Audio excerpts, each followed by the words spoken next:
this is the franchise Shane Douglas, ECW's original World Heavyweight Champion. Right now, you're watching the #1 wrestling podcast on all of Long Island, Monty and the Pharaoh. Monty and the Pharaoh. Monty and the Pharaoh. The Monty and Pharaoh Show. And you're watching the Monty and Pharaoh Show. Monty and the Pharaoh. With Monty and the Pharaoh. Monty and the Pharaoh. Monty and the Pharaoh. Monty and the Pharaoh. Monty and the Pharaoh. Monty and the Pharaoh. Monty and the Pharaoh. Monty and Pharaoh. Monty and the Pharaoh. And Monty and the Pharaoh. Oh, is it Monty and the Pharaoh? Monty and Pharaoh. The Monty and the Pharaoh Show. Monty and the Pharaoh. To the Monty and the Pharaoh Show. And it's Monty and the Pharaoh, baby. Watching Monty and the Pharaoh. With Monty and the Pharaoh. Monty and the Pharaoh. Oh, what a rush. We've got the future Hall of Famers, At Rucker, Marty Jannetty, and MJ in the house, and I'm sitting here with two more future Hall of Famers, Monty and the Pharaoh. We're doing that stuff and we gonna rock it.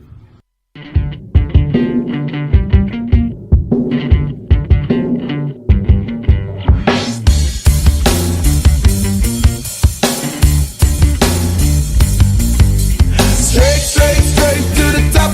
We're living this life, not just dreaming it, we're doing it for real. Straight to the top.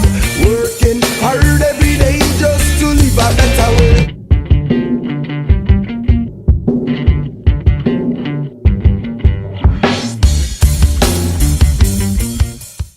All right, welcome back to another edition of Long Island's #1 pro wrestling broadcast. Monty and the Pharaoh, seen only here live from Village Connection Radio, live from Rockstar Studios. And at the board is none other than super producer Mr. Stephen Miller. Stephen, how are you? Oh, great, my brother. And Jimmy Farrow, coming off a great interview. We return with another. In studio is our WWE superstars and AWA superstars and Florida Championship Wrestler superstars. I'm not going to get too deep into it, but here are the Killer Bees. Hello, B. Brian Blair and Jumpin' Jim Brunzell. Thank you for joining us. Great to be live in the Hive here in New York and Queens. And also at the cross from us is none other than former UWF champion, Mr. Sonny Beach. Sonny, thanks for coming for another episode. My pleasure. All right, I got one question and one question only, and then we could just end the show. Which one of you are getting coronavirus? What?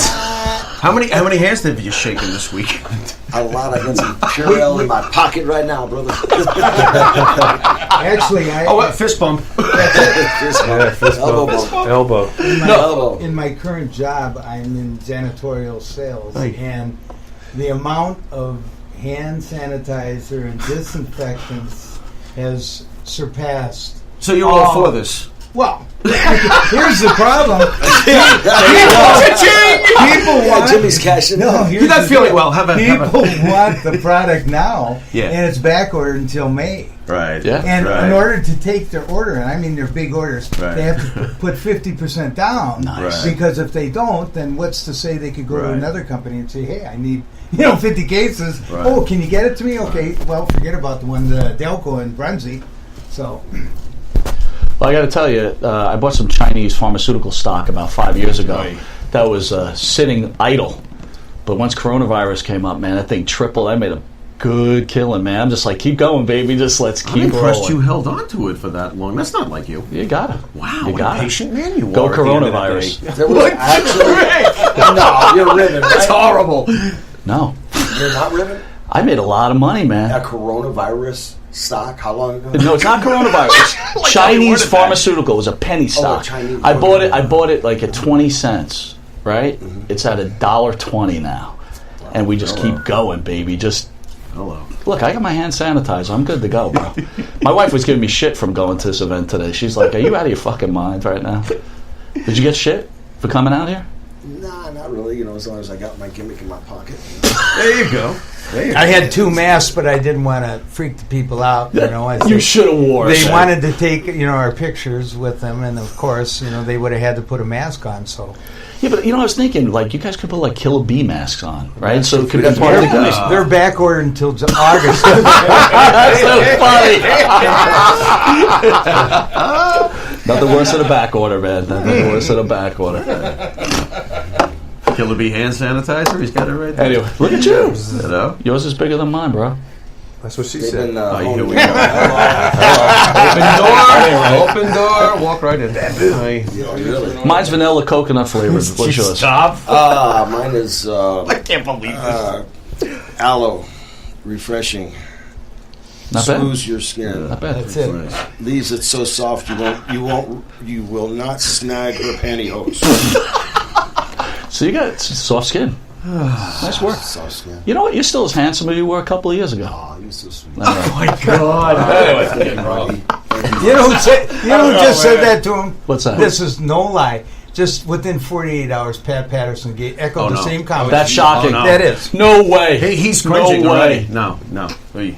Pat Patterson ever hit on you? Oh, would you stop? You kidding me? Tell him what his favorite saying was. When I first started wrestling in the dungeon with Matsuda, and then Pat was around a lot.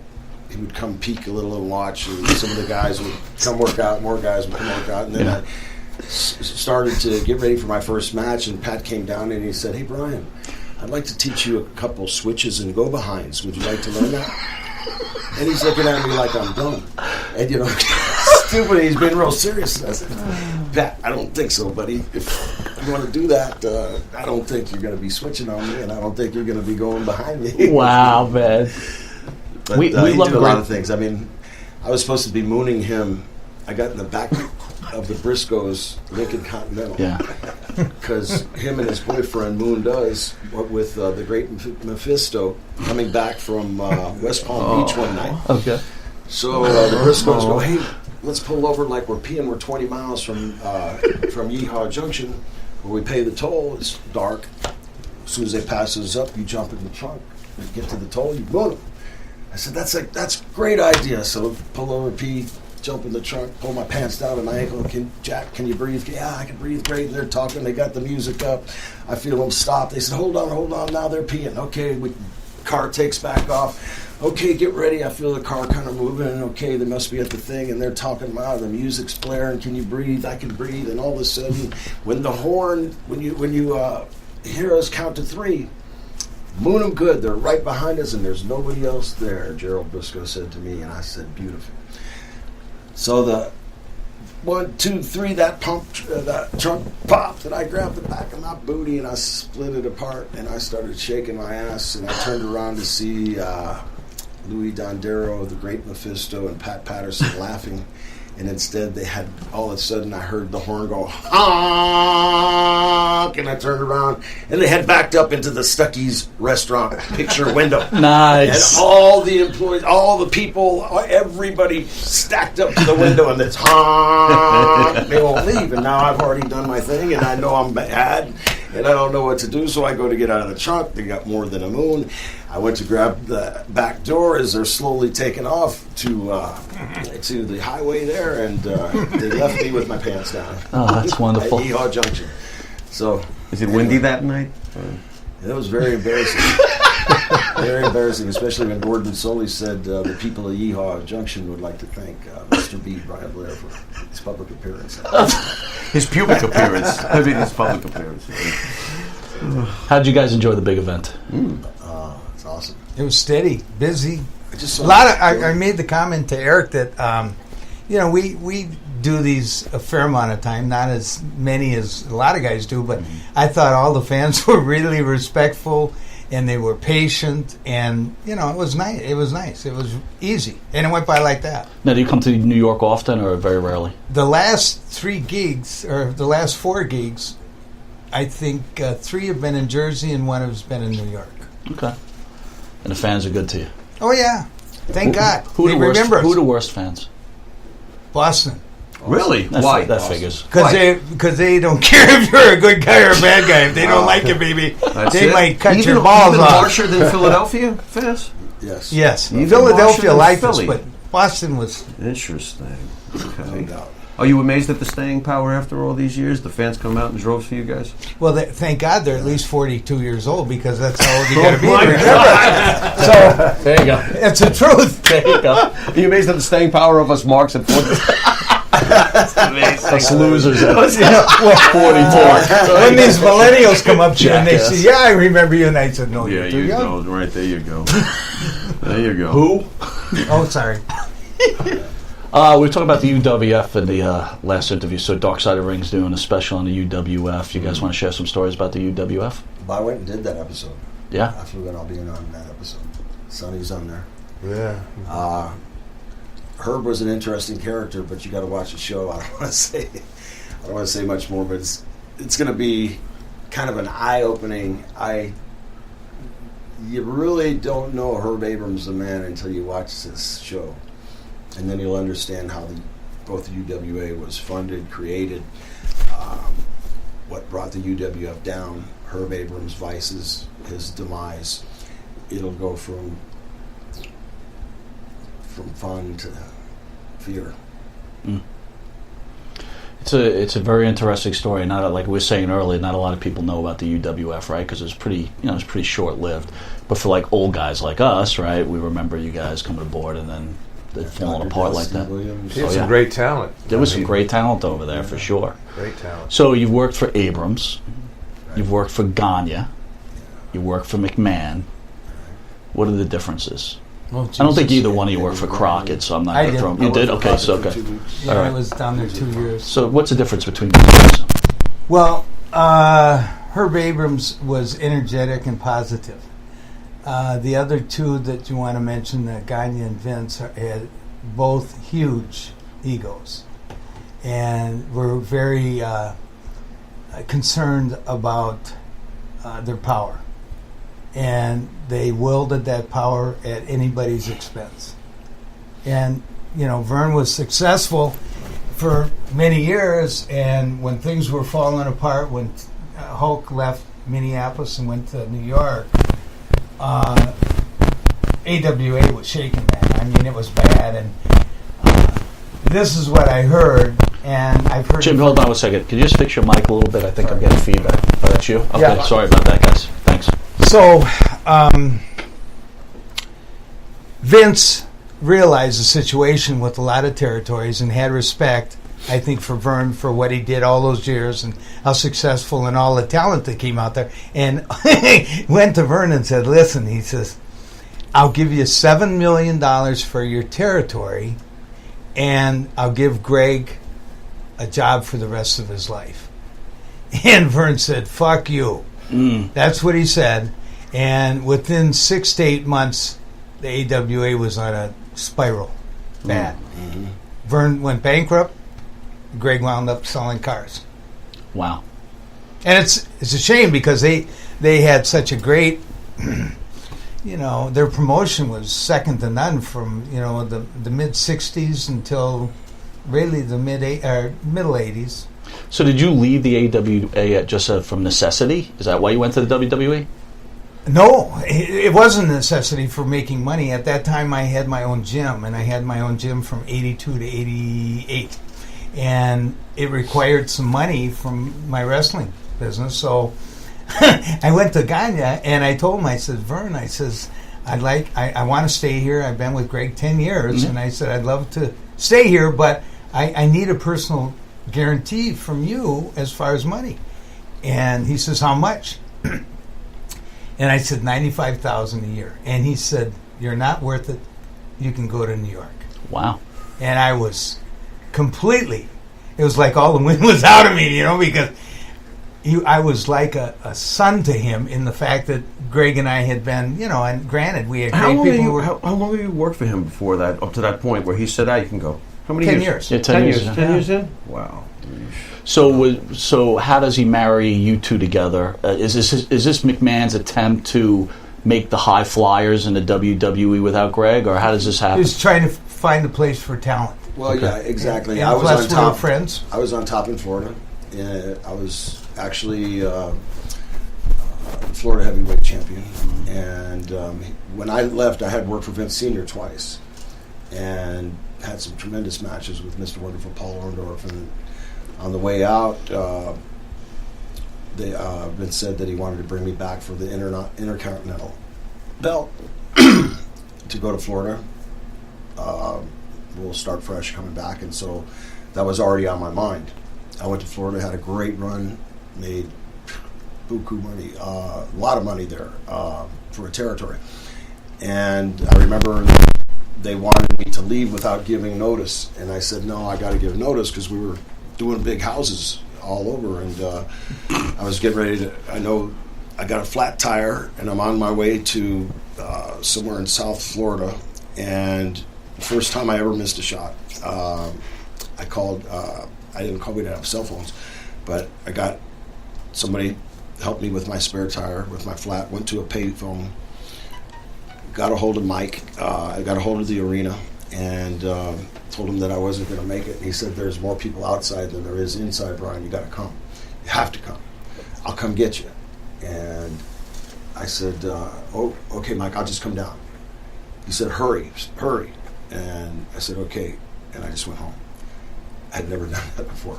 Yeah. Worse, I feel bad to this day about doing that to Mike. God bless him. So I went, and Terry called me up, and the reason I had it in my mind, Hogan called me up and he said, listen, have you ever heard of Jumpin' Jim Brunzell? And I said, yes. No. Yeah, of course. I heard of him through the magazines and stuff, the high flyers. So he said, Vince wants to start a big tag team division, and he wants you guys to come in and see how you work as a tag team. I said, okay.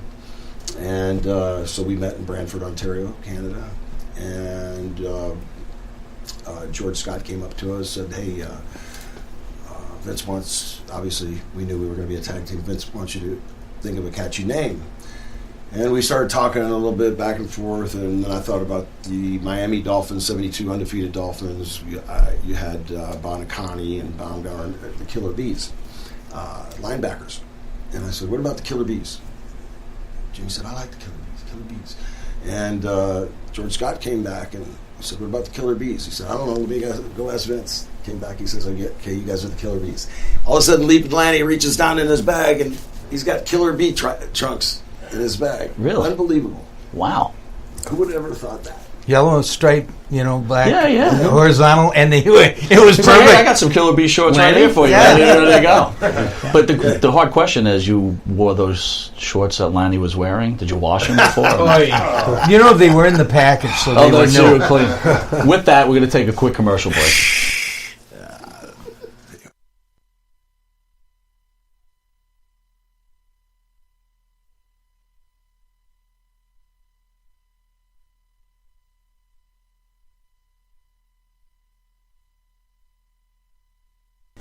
All right, you're back with Long Island's #1 pro wrestling broadcast, Monty and Farrell, with our special guest, Sonny Beach and the Killer Bees. Some great stories so far. So, guys, you combined together in the WWE. I want to go back a little bit to you, Brunzell. Yes. You worked with Adonis and Ventura a lot. Can you tell some stories about Adonis and Ventura? And what was your opinion of Adrian Adonis? Tell him to fight Danny Story of Flint, well, Michigan. I'll tell you about Adrian.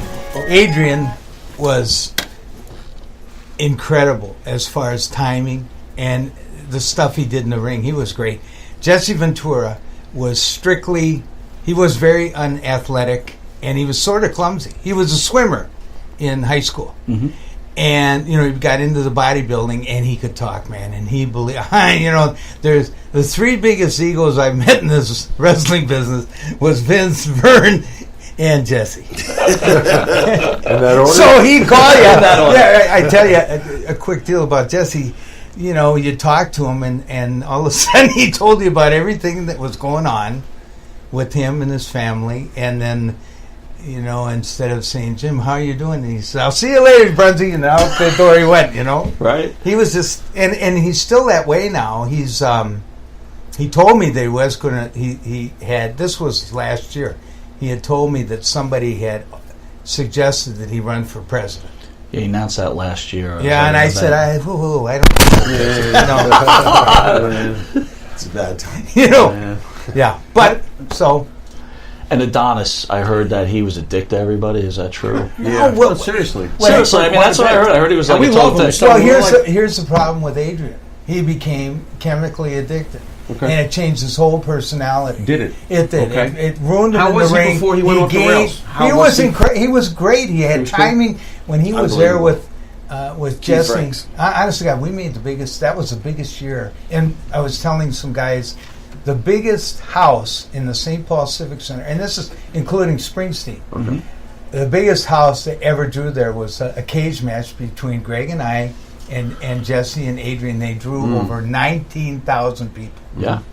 And Adrian was incredible, but like so many guys, I mean, pro wrestling is a reflection of society. So you're going to have the same thing. You know, you're going to have problems with marriages. You're going to have alcohol abuse. You're going to have drug abuse, and being on the road like we were 27 days a month for 3.5 years. It magnifies all It magnifies and it opens up the opportunities. So that's what happened to Adrian, and we were in Flint, Michigan, and we were watching. Bob Orton and I and Brian were watching the match between Danny Spivey, who had just come in, and he was a big, tall baby face, much on the same line as Hulk, and he was working with Adrian, and Adrian got stiff with him a couple times in the ring, and Danny he's a tough son of a gun boy, and he had told Adrian, he says, don't screw with me or I'm going to let you have it.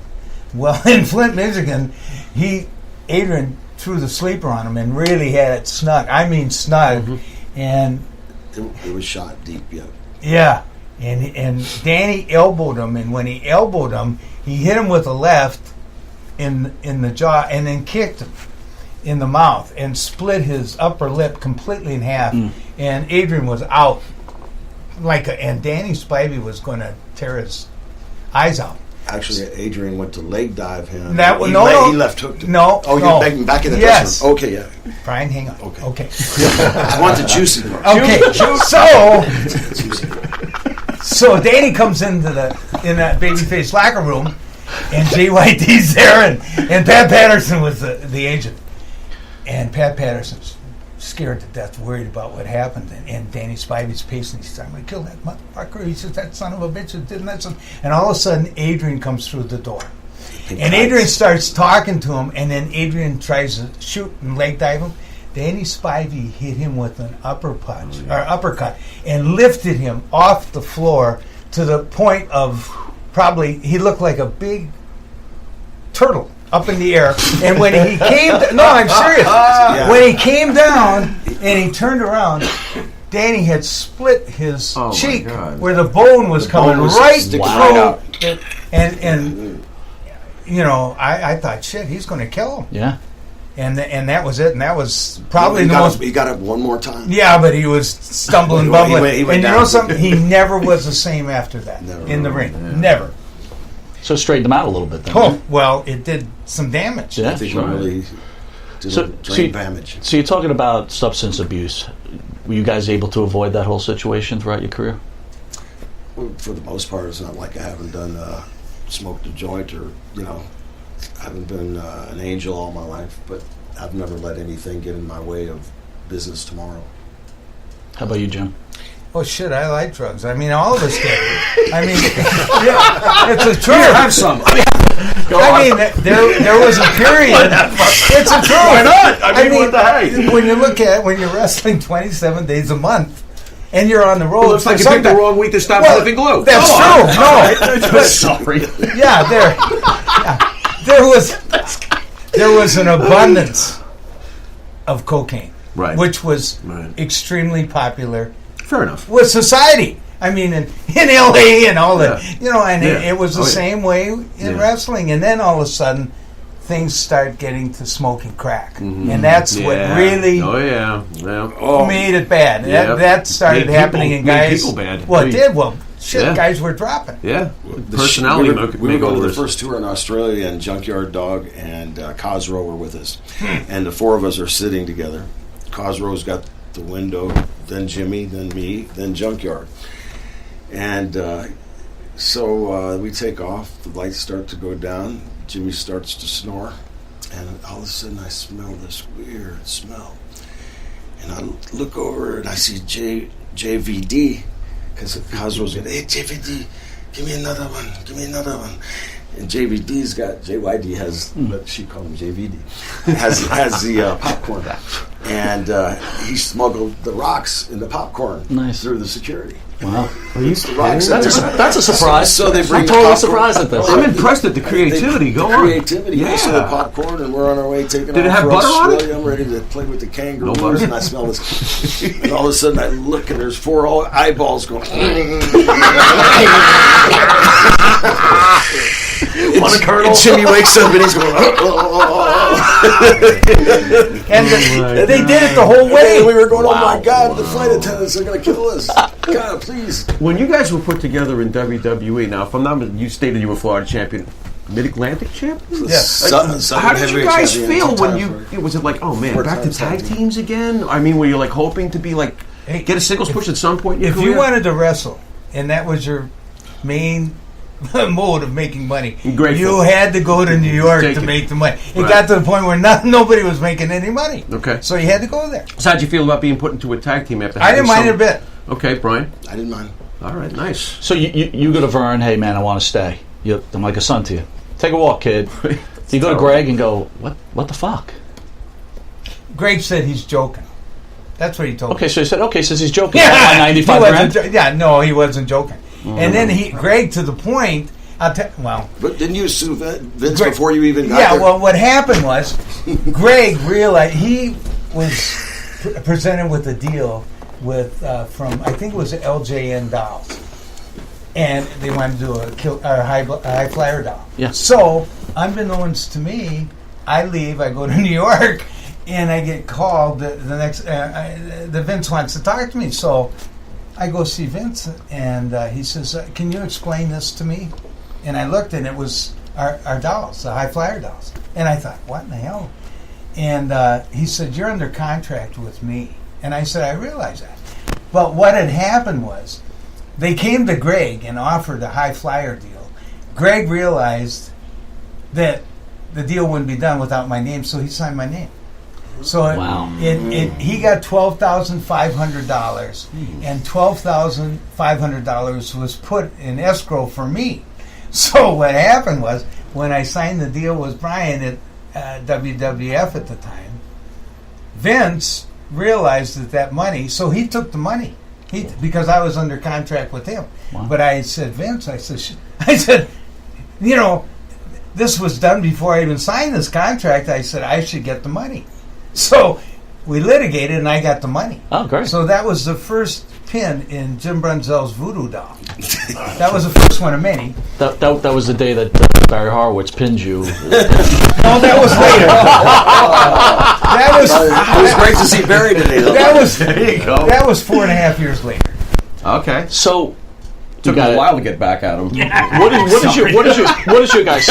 What's your guys' stance on that Vince owes every wrestler a living, even after they how do you feel left about their the guys who are organization broken down now and want some help from Vince, and they feel like they're owed something? Is there any validity to that? Does Vince owe them anything? Oh yeah, I think so. Because we created his $1 billion fortune, and sure, there was a number of us that thought there should be some, at least, representation between the talent and Vince. Mm-hmm. And if you even mentioned that to Vince, you're done. Yeah, it wasn't very good. Mm-hmm. But at the same time, everybody knows Vince was the only game in town. I mean, you either worked for him and that's it. And then WCW had a little run, and and it was good for the boys. And the best thing about the WWE now is the boys are making the most money they've ever made, and they're not working nearly as much. So, I mean... Right. Were you two guys part of, this is just my opinion, I just want to see how you feel about it, were you two guys part of what I consider the greatest crop of tag teams basically in the history of this business? I mean, you guys were around when some of the greatest tag teams ever occurred. Is that one of the reasons why you guys didn't get the straps at any point? Because I'm the Mark who sits at home and goes, where's the belts? Right. Well, he didn't like That's me. why I left. Well, we're getting there. That was 2.5 strikes. Yeah, we were promised the belts 3 times. 3 times? 3 times. Interesting. Okay. By Vince and George Scott. And I gave my notice right before WrestleMania 5 at Salisbury, Maryland, because I said to Vince, you keep telling me the money's in the chase. Money's in the chase. Well, the people are only going to believe you for so long. they believe in you and stand behind you for so long if you can't There's a eventually window. win the belt. Yeah. Exactly, there's a window. That's There's a window, exactly. So, it's just, I decided I'm going to go open up some Gold's Gyms, and it's the best move I ever made in my life. All right, with that, we're going to come back after a quick commercial.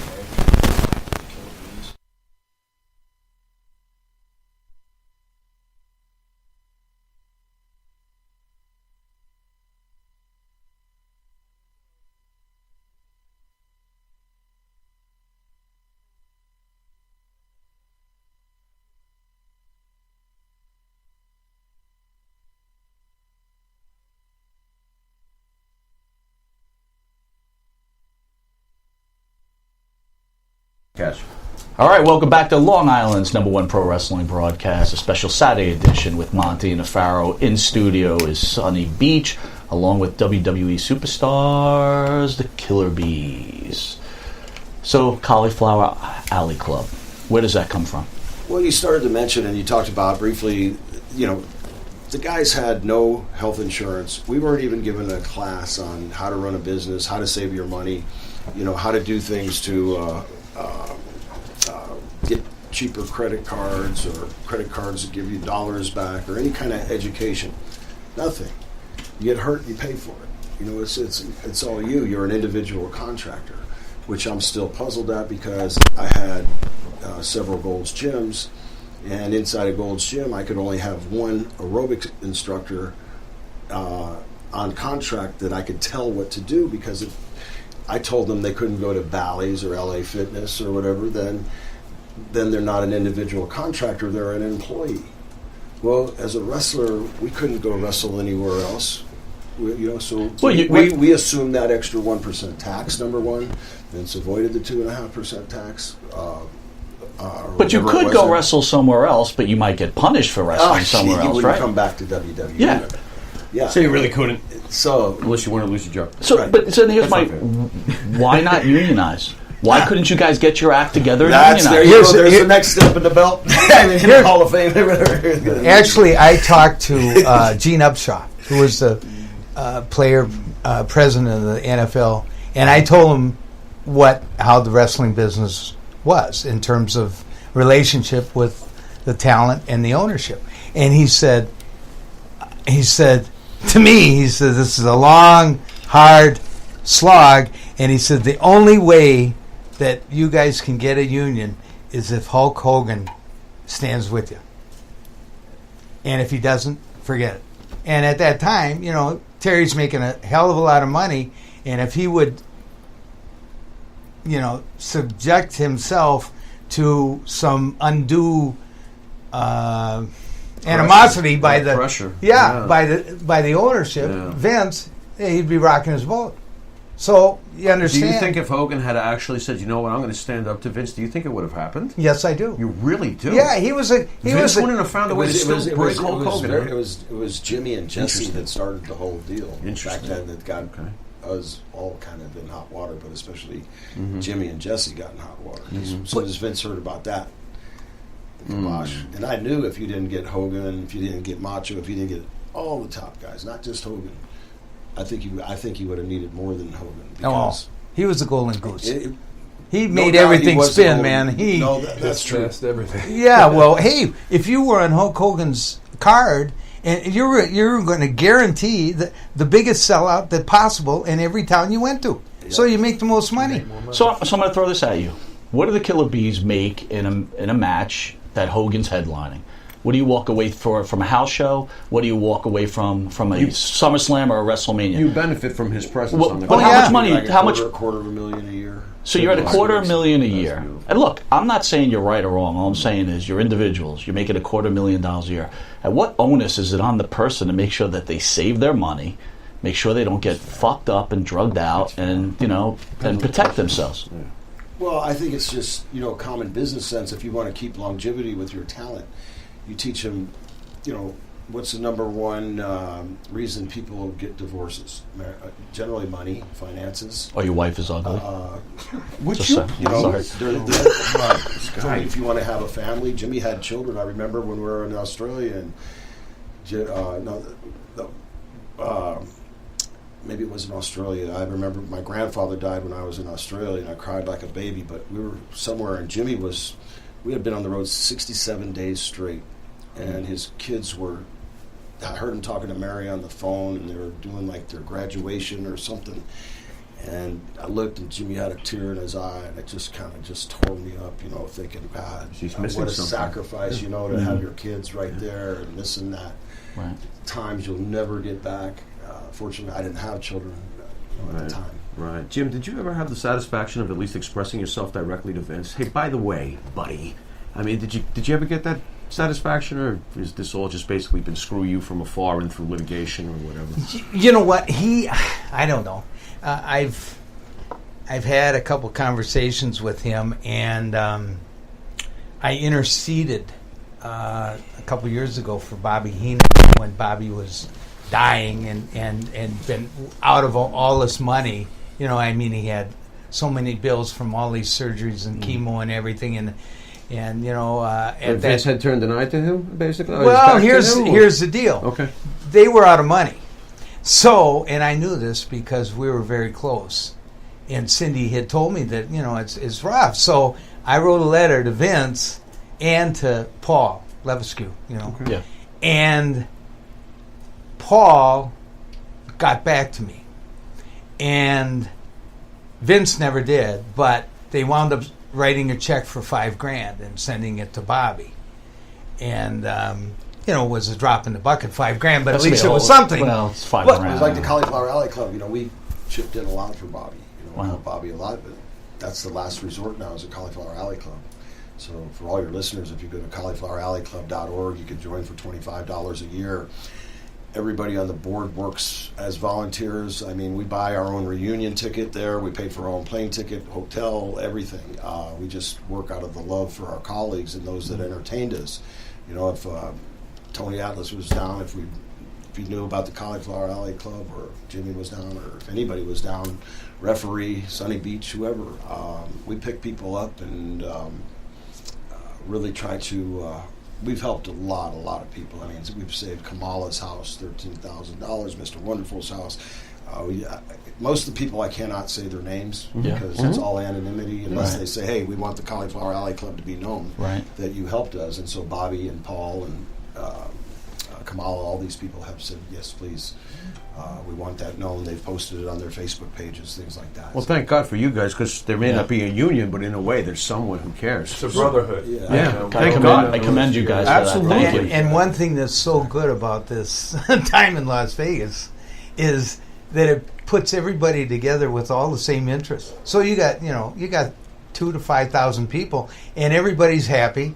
And they have a great dinner. They have a good awards banquet, and it's just great that there's an opportunity for the wrestling fan, other than going to the matches. Sure. Or being on Facebook. All right, I'm going to put you on the spot, Mr. Brunzell. Nice. High Flyers or Killer Bees? Which one did you like working for? And we were more? going to do this if Greg was here, just so you know. Okay. And we were going to do it to Greg, too, just so you know. Just so you know. Both of our... yeah. Sorry, what? He's probably seen. He knows I'm nuts. Go on. Well, Greg had turned heel on you real quick. Oh, you're great. See, I told you he would. Actually, I'm not surprised to hear that. He would have been a great heel. Honest to God, I could see him with blonde hair and a blonde Why mustache. didn't you do that with him? You should have done that with him. Because he was Vern's son. Well, anyway, you're slipping the question, brother. Okay, the deal was, I will say this in the AWA. When Greg and I were, we had the belts a couple different times. And it was so much different working in the AWA than it was in the WWE. Because in the AWA, you had 14 guys that knew exactly where they fit. And everybody had a chance to make great money. And everybody had a chance to have time off in the summer. So we won it twice, 10 years. A great team. Greg and I, we knew each other since they were 17 years old. He was a quarterback my freshman year at the university, and I was a wide receiver. Okay, then you take Brian and I together. Okay, basically we had a great tag team. The problem was that there was a certain number. Dad wasn't the promoter. Yeah, that's true. But at the same time, hello. But at the same time, you know, I mean, Greg and I, we drew great houses. We did. Yeah. And people believed it. With Vince, it was totally different because what Vince was really doing, and actually he created a great tag team, competition with all the different teams that we had. God. And there was some really good teams that we had some great matches with. But the problem is everybody was so concerned with their position, they didn't really want to make the other team look that good in fear that it might damage them. And that's what we faced every night. And that's the truth. There you go. Wow.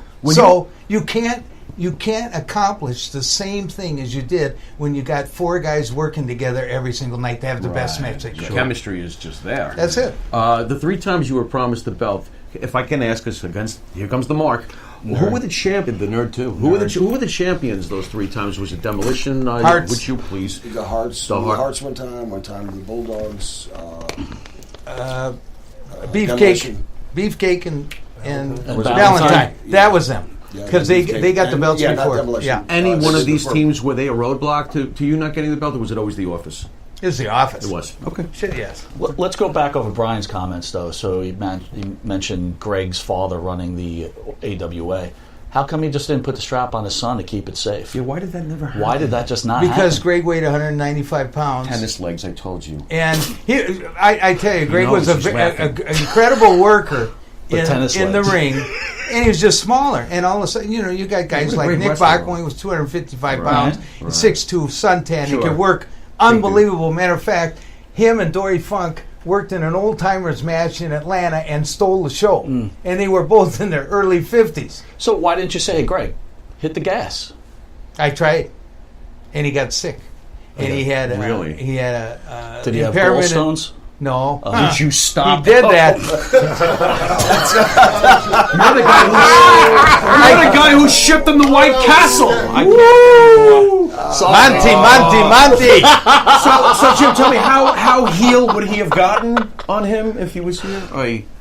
Well, so go you sent him back. the Brian. junk food. So you ask him, you say, Yeah. man, Sent him the hit junk the food. gas, man. Look at Tony Atlas. Look at Sonny Beach. Hit the gas.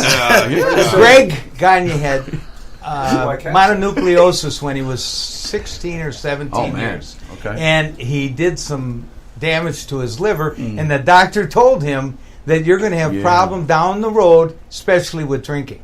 Okay. So, and this was, young. I mean, this was 18, 19 years old. So I got him Anavar, which is it's 2.5 milligrams. It's a very good, safe anabolic that's easy on your skin and insides and everything.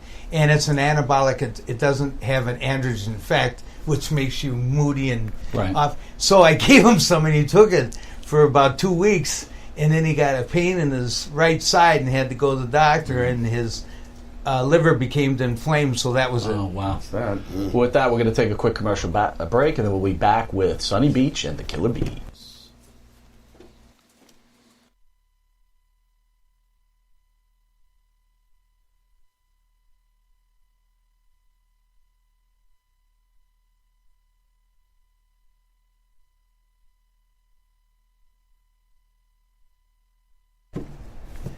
Welcome back to Long Island's #1 pro wrestling broadcast, live from Village Connection Radio, live from Rockstar Studios. In studio is former UWF World Heavyweight Champion, Mr. Sonny Beach, and again, WWE Superstars, AWA Superstars, and everywhere else, the Killer Bees. And former UWF World Tag Team Champions. That's right. That's right. There you go. That's right.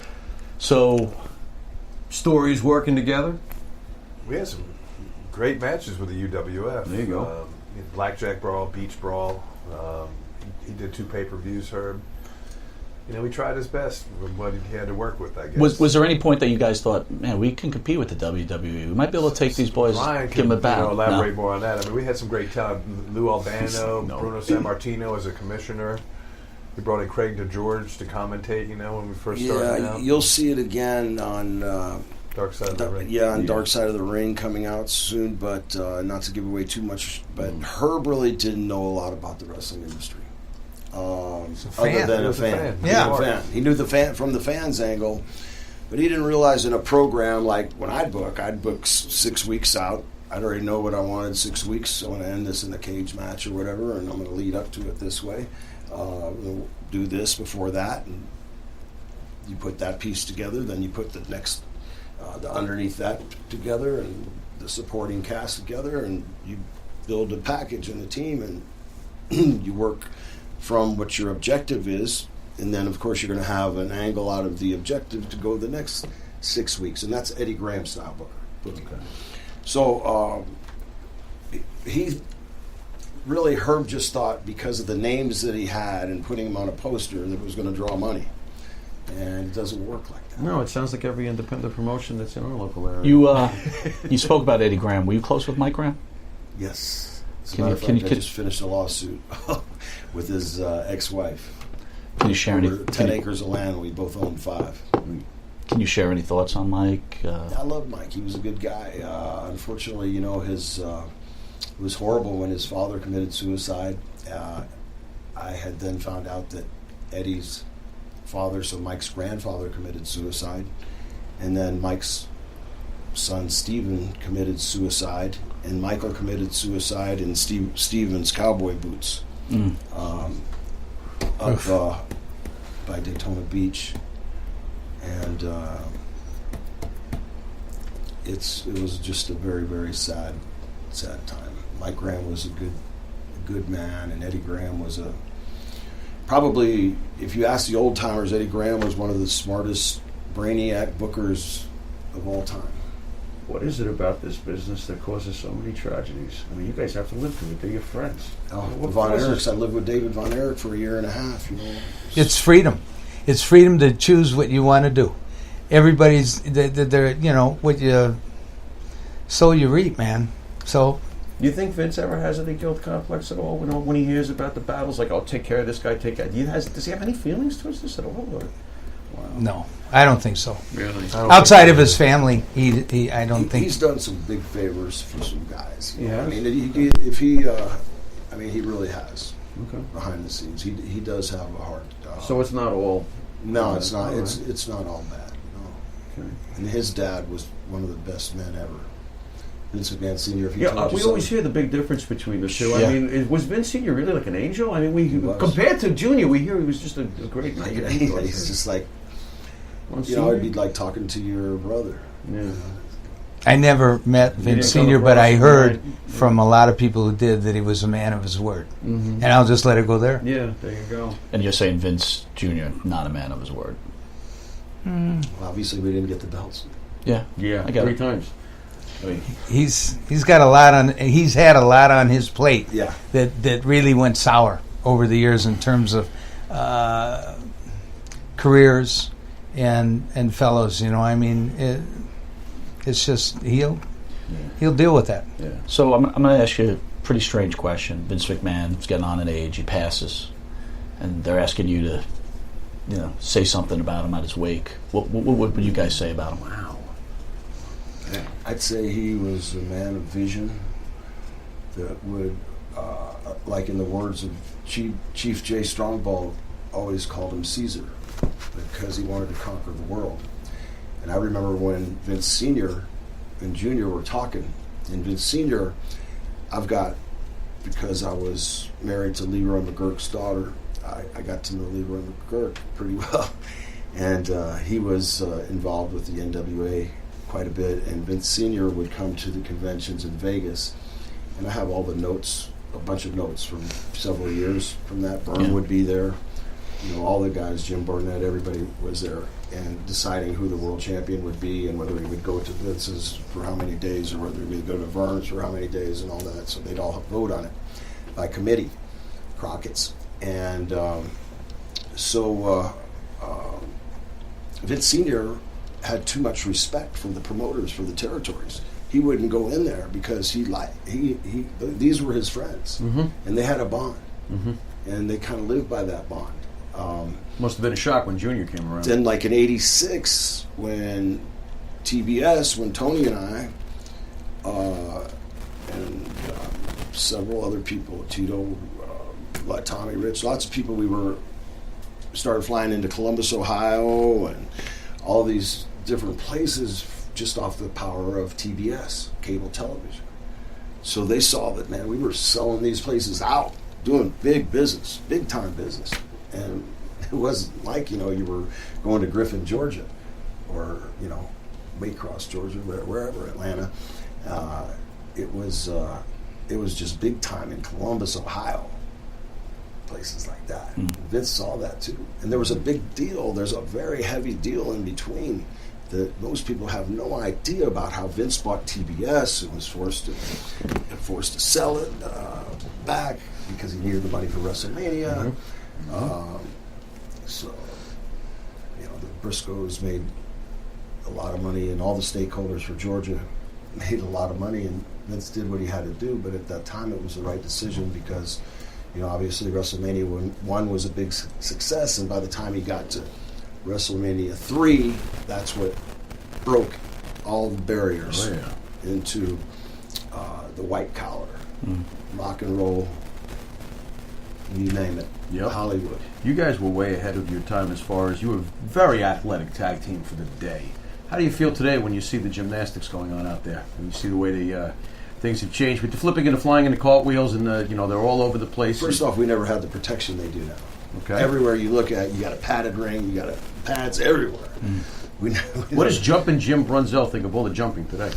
You know what? They're very skilled, but to me, it doesn't tell the story. It's all just repetition, bing, bing, bing, monkey see, monkey do. And this is what I've heard through Greg Gagne, who talked to Pat Patterson not too long ago, is that what they're doing with the WWE now is they're trying to make the matches like the games play by the kids.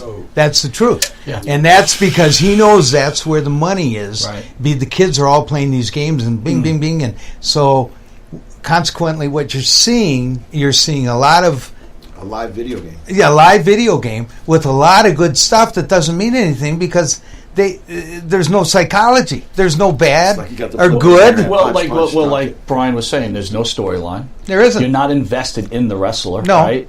And then Mr. Tony Atlas used to say, it's not believable that a 140-pound guy can win a world's heavyweight title when a fan could go in there and just kick the living shit out of that guy.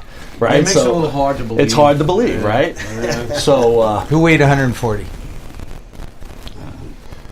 You want me to say names? I was going to say, but Finn Balor, Kofi Kingston, Daniel Bryan, whatever. All right, name the list. Okay. All right, 180, 190. Look, when wrestlers, when we were watching wrestling full time, these were wrestlers, right? These guys could scare the shit out of you, right? I mean, Killer Khan, Sergeant Slaughter, Big John Studd, Hulk Hogan, Ultimate War. These guys were huge. Killer Bees.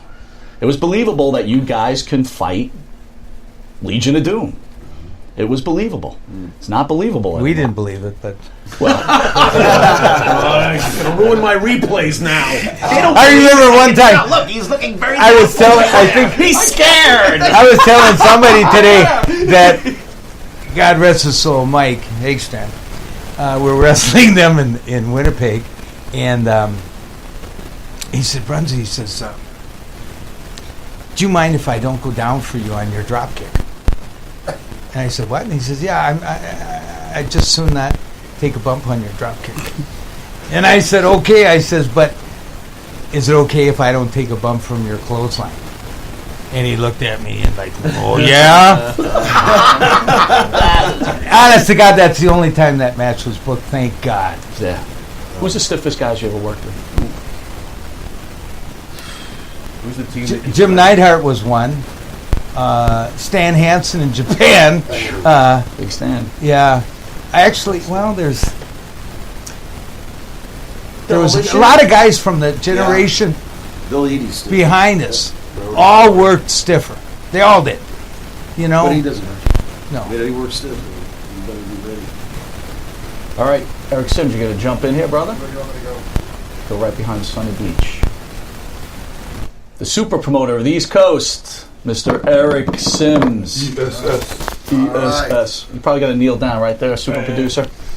Where do you want me to go? This way? Go next to the saxophone. Okay. Hello. It's no BS, your cult hero. It's ESS. All right. Eric, how long has it been since your last confession?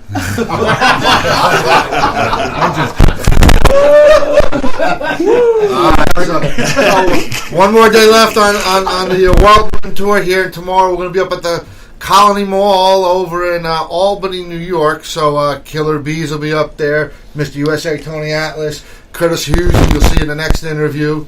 And someone who I'm a big fan of.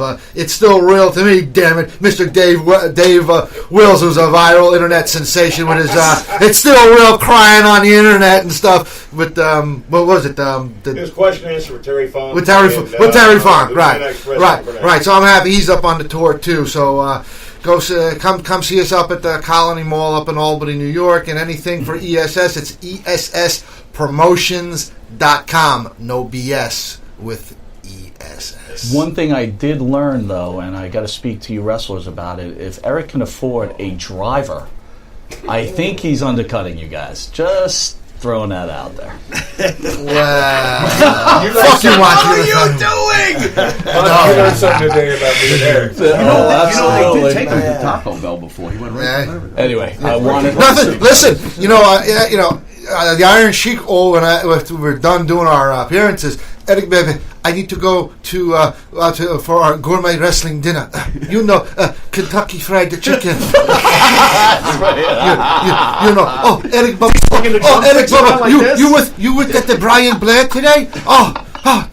I put him in camel clutch. I fuck his ass. I break his back. I make him humble. Eric Bubba. You disappoint me. All right. But anyway. Are you done? Yeah, I'm done. Are you sure? I'm done. All right, perfect.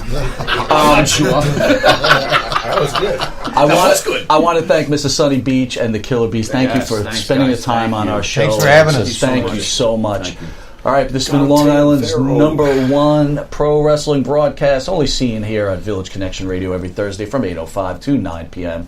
Catch us on YouTube, Spotify, Google Play, Breaker, Channel 115 every Tuesday from 8:30 to 9 p.m. and Saturday from 6 a.m. to 6:30. Soon to be on Channel 20. All right, this is Mike Monty. This is the Pharaoh. Till shortly. Later.